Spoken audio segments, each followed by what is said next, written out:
Hey everyone, welcome back to the Dyslexic Signal. I'm Lauren Devine, and I'm so excited you're here. Today, we're stepping into the creative zone, that space where ideas bend, twist, and break the mold, just like the minds of so many incredible people with dyslexia. You've probably heard that dyslexic people think outside the box, but what does that really look like in action? In this episode, we're discussing neurodivergent creativity, how individuals with dyslexia are reshaping art, design, and entrepreneurship through bold ideas and visual brilliance. From painters to fashion designers, app creators to brand strategists, dyslexic minds are doing more than coping. They're leading, and today you'll hear how. Research shows that many individuals with dyslexia have enhanced visual spatial reasoning, strong big picture thinking, and outside the box problem solving skills.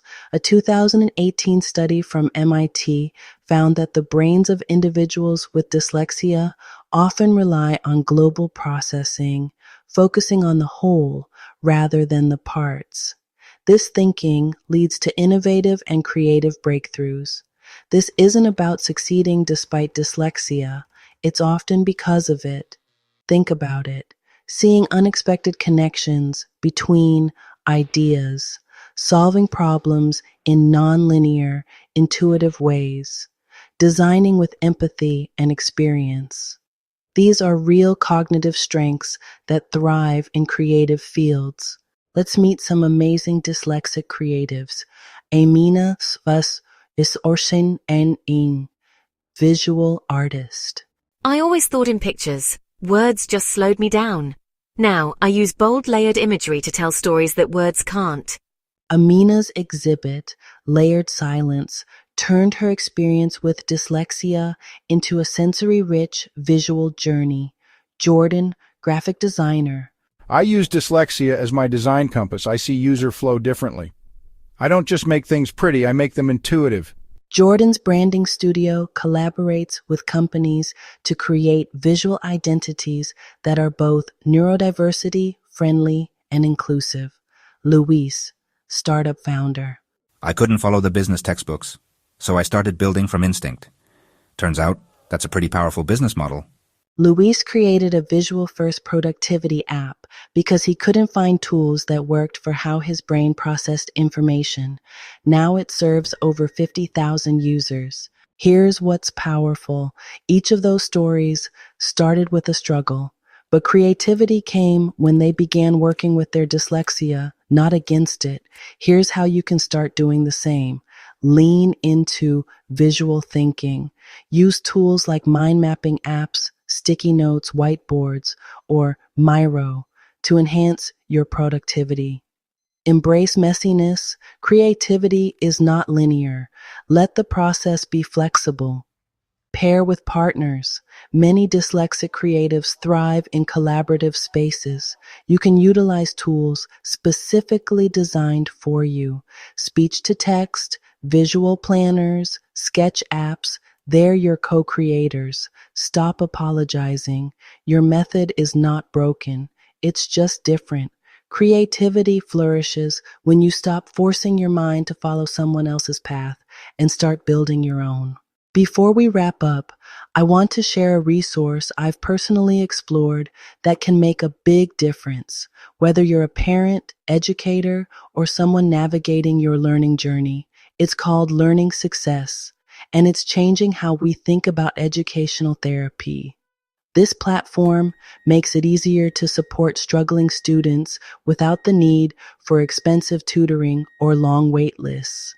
Think of it as having an occupational therapist and learning coach on demand. Whether your student deals with dyslexia, ADHD, dyscalculia, or general learning challenges, Learning Success uses modern, neuroscience-backed techniques to improve focus, memory, and confidence. Features include easy-to-follow daily brain training exercises, learning difficulty analysis and testing, emotional intelligence and growth mindset courses. And best of all, they believe that brains can change.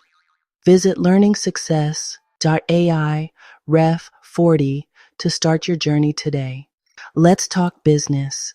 35% of U.S. entrepreneurs have dyslexia. Why? Because dyslexic thinkers see untapped opportunities, build teams early and delegate, focus on vision over perfection, invent better solutions out of necessity. From Richard Branson to local creative founders, many dyslexic entrepreneurs are living proof that differently wired minds are engineered for innovation. If I couldn't read the manual, I'd build something better instead. Let's stop asking dyslexic kids if they can keep up. Let's ask what they'll build instead. So what's the message today? Creativity is your signal. It's how you make sense of the world, how you share ideas, how you lead change. Your dyslexic brain isn't less, it's wired for vision. Whether you're sketching, solving, building, or dreaming, keep doing it your way.